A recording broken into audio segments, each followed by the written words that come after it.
Baik, Assalamualaikum warahmatullahi wabarakatuh. Selamat pagi, kelas. Baik, masih bersama saya Tutor Meliza, mata kuliah Hukum Perdata HKUM 4202 tentunya ya. Dan masih hari ini kita di pertemuan ke-7 atau minggu ke-7 pertemuan Hukum Perdata. Baik, harapan saya kelas kita semakin semangat tentunya untuk di kelas pertemuan ke-7 ini karena masih tinggal tersisa 2 pertemuan lagi ya. Dan harapan saya antusias teman-teman mahasiswa juga semakin membara di pertemuan terakhir ini ya, supaya nilainya juga bagus nantinya dan teman-teman mahasiswa juga lancar dalam mengerjakan soal-soal ujian nantinya ya. Baik. Nah, di minggu lalu itu kita sudah membahas materi terkait dengan modul 9 yaitu sistem pewarisan menurut KUH Perdata. Dan di minggu ini kita akan membahas untuk modul 10 hukum perikatan ya. Bagaimana teman-teman mahasiswa sudah dibaca ya modul 10-nya? Harapan saya teman-teman mahasiswa sesuai dengan komitmen kita bersama di awal bahwa di sebelum pertemuan 1 minggu sebelum pertemuan teman-teman mahasiswa sudah membaca materi-materi yang akan didiskusikan pada hari ini. Baik. Kalau teman-teman mahasiswa sudah membaca mengenai modul 10 hukum perikatan, mungkin ada yang perlu kita diskusikan atau mungkin teman-teman mahasiswa ada yang mengganjal atau dirasa belum begitu memahami terkait dengan hukum perikatan, silakan.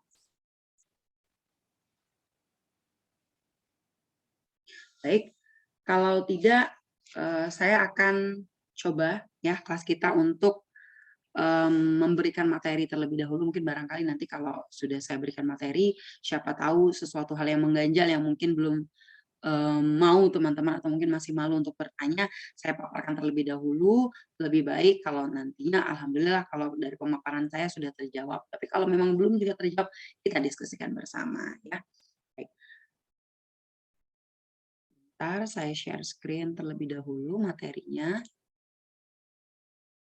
Sudah terlihat di layar teman-teman mahasiswa semuanya terkait hukum perikatan ini? Sudah ya? Kalau sudah, saya coba untuk slide terlebih dahulu. Baik, teman-teman mahasiswa, ini adalah hukum perikatan ya. Apa sih itu hukum perikatan? Pengertian dan sumber hukum perikatan. Hukum perikatan sebagai suatu perhubungan hukum antara dua orang atau dua pihak, berdasarkan mana pihak yang satu berhak menuntut suatu hal dari pihak yang lain, dan pihak yang lain berkewajiban untuk memenuhi tuntutan tersebut. Kemudian dilihat dari sumbernya, menurut pasal 1233 KUH Perdata, perikatan bersumber baik dari perjanjian maupun undang-undang. Nah, teman-teman mahasiswa, kalau dilihat dari sumbernya, menurut pasal 1233 KUH Perdata, bahwa perikatan bersumber baik dari perjanjian maupun undang-undang, maka lebih luas ruang lingkup cakupan perjanjian atau perikatan? Coba.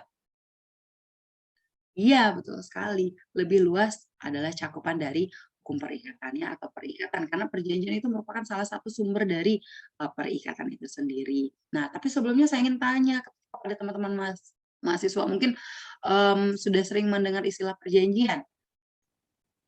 Atau sudah sering berjanji bersama teman-temannya mungkin perjanjian seperti apa sih yang dimaksud dalam hukum perikatan itu sendiri sebagai sumber dari hukum perikatan? Lanjutkan kembali ya. Nah, ini adalah definisi perjanjian yang sesuai dengan atau mungkin berdasarkan dari pasal 1313 KUH Perdata ya. Suatu perjanjian itu adalah suatu perbuatan dengan mana satu orang atau lebih mengikatkan dirinya terhadap satu orang lain atau lebih.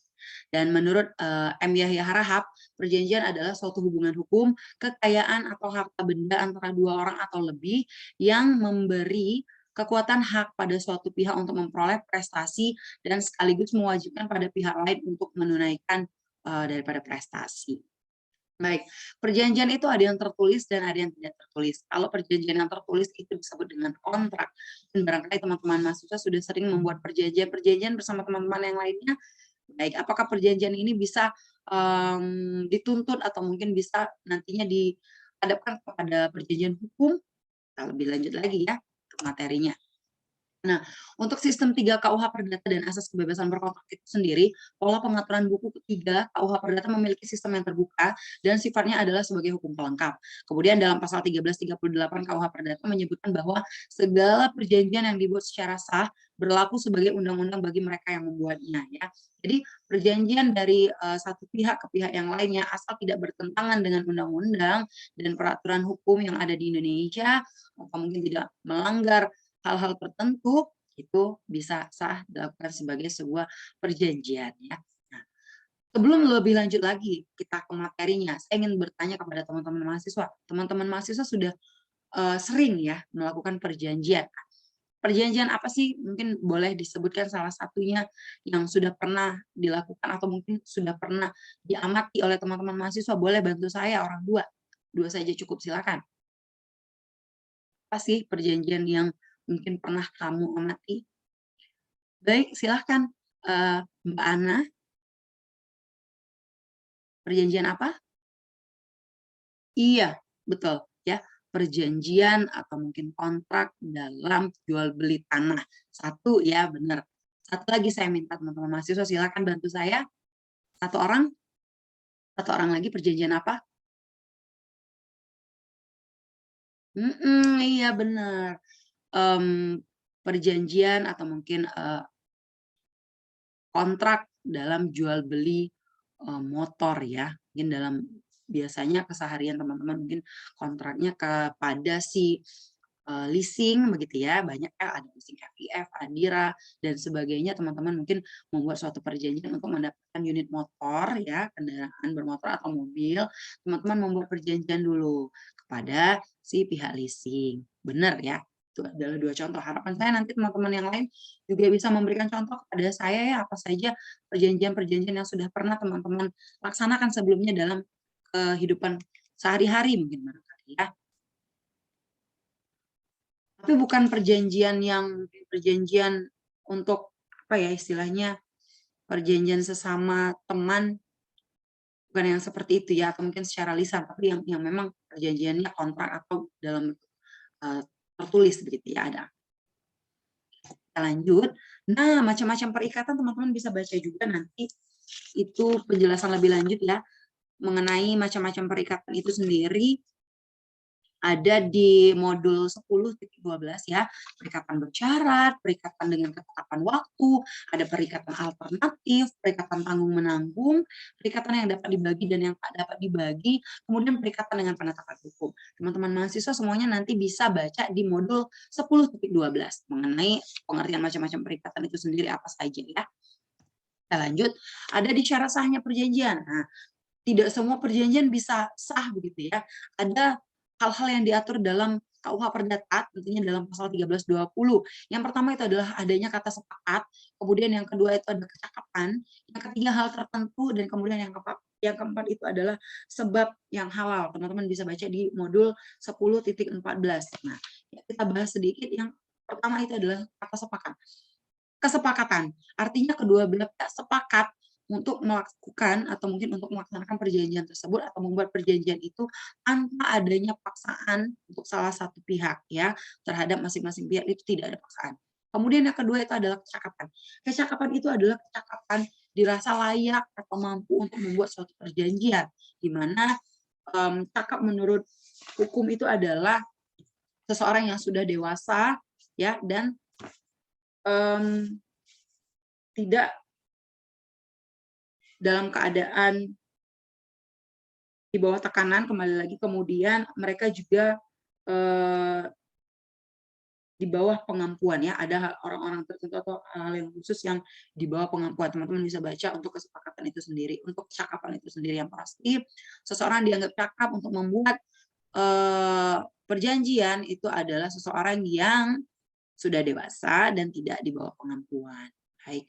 Selanjutnya adalah hal tertentu ya, hal tertentu yang mungkin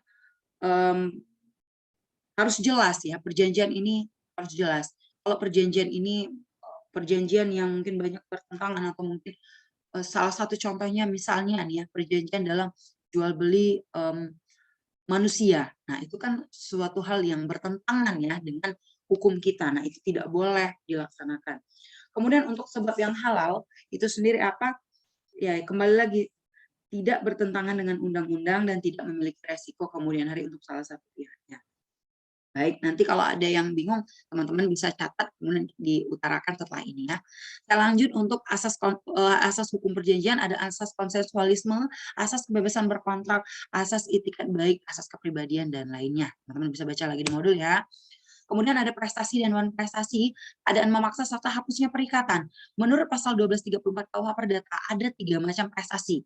Ya, prestasi dalam perjanjian itu yang pertama menyerahkan sesuatu, kemudian yang kedua berbuat sesuatu, yang ketiga tidak berbuat sesuatu. Ya, bagaimana mau menuntut atau mungkin jika si perjanjian ini tidak ada sesuatu atau tidak pernah diperjanjikan sama sekali, jadi tidak ada ya. Jadi itu adalah prestasi. Kemudian apabila prestasi dilanggar, maka pihak yang melanggar disebut wan prestasi. Lawan dari prestasi itu sendiri ada wan prestasi. Apa saja wan prestasi itu? Yang pertama, itu tidak melaksanakan kewajiban dalam perjanjian. Yang kedua, melaksanakan kewajiban tetapi tidak seperti yang diperjanjikan. Yang ketiga, terlambat dalam melaksanakan perjanjian. Yang keempat, melaksanakan hal-hal yang dilarang dalam perjanjian. Nah, supaya teman-teman mungkin lebih memahami, saya akan memberikan sedikit ilustrasi terkait dengan wan prestasi. Di sini salah satu contohnya adalah seorang bapak ya, katakanlah Bapak Budi, membeli suatu furniture kepada Matahari Furniture, katakanlah begitu ya.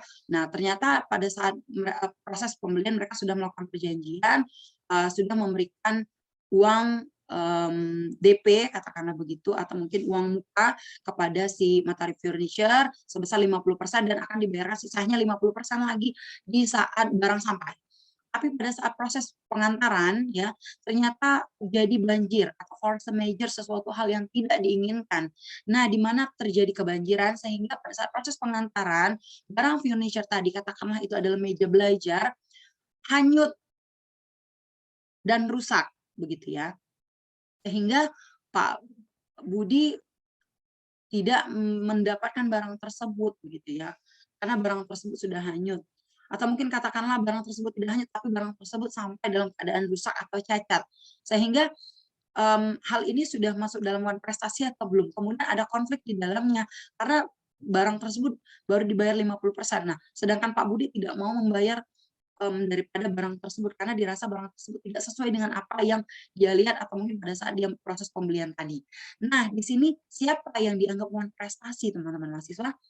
Silakan Matahari Furniture kan atau pihak pengantar atau mungkin Pak Budi yang tidak mau membayarnya. Nah, di sini ada konfliknya ya terkait dengan wan prestasi dan bagaimana pemecahan konflik daripada wan prestasi itu sendiri nantinya.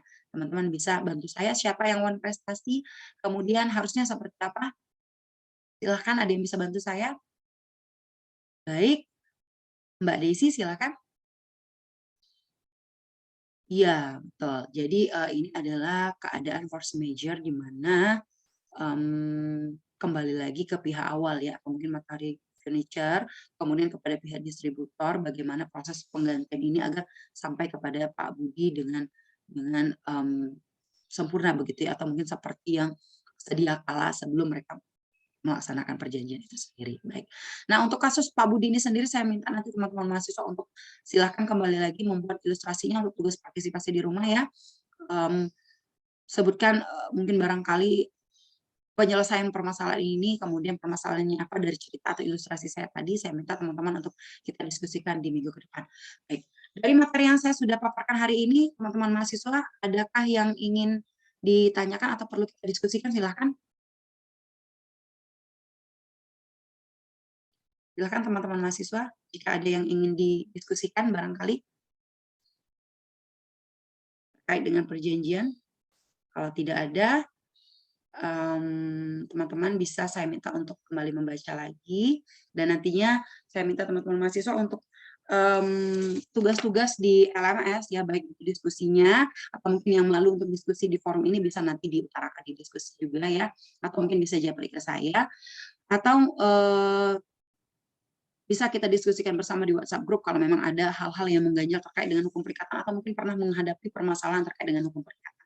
Baik, terima kasih kelas hukum perdata untuk hari ini. Kalau tidak ada, silakan untuk disimpulkan terkait dengan materi yang sudah saya paparkan dari awal sampai akhir dan apa saja yang kalian sudah dapatkan. Bisa bantu saya, silakan. Baik, Pak Kongti, silakan bisa bantu saya? Ya, terima kasih ya kalau teman-teman sudah sangat senang untuk materi hari ini hukum perikatan, sudah menemukan juga contoh-contoh dari perjanjian dan tidak bisa sembarang dalam membuat perjanjian karena ada hal-hal yang perlu diperhatikan dalam perjanjian. Baik, terima kasih kelas untuk pertemuan hari ini, semoga menjadi ilmu yang bermanfaat untuk kita semua. Pantau terus materi-materi selanjutnya bisa melalui LMS dan WhatsApp grup kita, baik itu diskusi kelas dan sebagainya, tugas partisipasi dan juga konsep di setiap minggunya tetap dilaksanakan juga.